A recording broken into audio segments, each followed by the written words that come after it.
That money necessarily is going to be harder to get. In terms of the European picture, if you look at the average right across Europe, then potentially Bristol will not qualify because it's pockets of deprivation. It isn't huge swathes as it is in some of the northern cities. So we do need to look harder at how we're going to use our own resources to address these issues. And my view, as I've said, is that we have got to be totally focused on that as what we need to do. And that for every new home that's built in the city, and as you'll know, there's a great deal of pressure on us to build thousands more homes, we need to think about where's the job that goes alongside that home, and how are we going to make sure that people are skilled up to get into those jobs, and how are we going to make those access routes into employment. Because we know that at the heart of it, skills has got to be the agenda that we're on. I'm just going to talk very briefly about the City Council's corporate plan, and if you haven't seen it in hard copy, it's available on the City Council's website for you to download. Because the corporate priorities that the City Council has are our contribution towards the community strategy, the One Bristol strategy that I talked about earlier. And I'm just going to tell you very briefly what the 4 corporate plan priorities are. The first one is ambitious together. We are a hugely ambitious city, and rightly so. But when we drafted the corporate plan, it was very important that that together word sat with the ambition, because this actually is about using the growth that is coming to this city to draw the city closer together. The second one is make a difference. Actually, if the City Council isn't here to make a difference to people's lives, then you have to ask yourself, what are we here for? We're not here for the benefit of officers or members just kind of filling their time and doing what they've always done, because as the phrase goes, if we carry on doing that, we'll get the outcomes that we've always had, and those aren't sufficient. So the City Council is on a transformational journey about services that really make a difference to people's lives, and we want people to join with us in that priority. The third one is safer and healthier.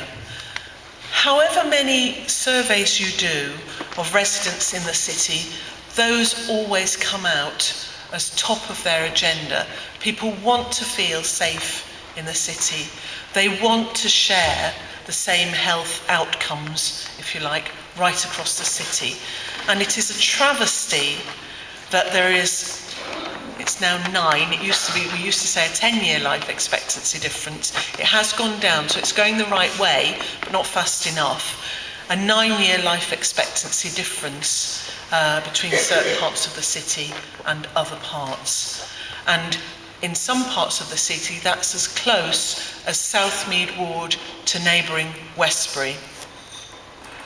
So that effect, cheek by jowl, deprivation, disadvantage and poor health, sitting with affluence and good health. Nowhere do you see that more so than that juxtaposition.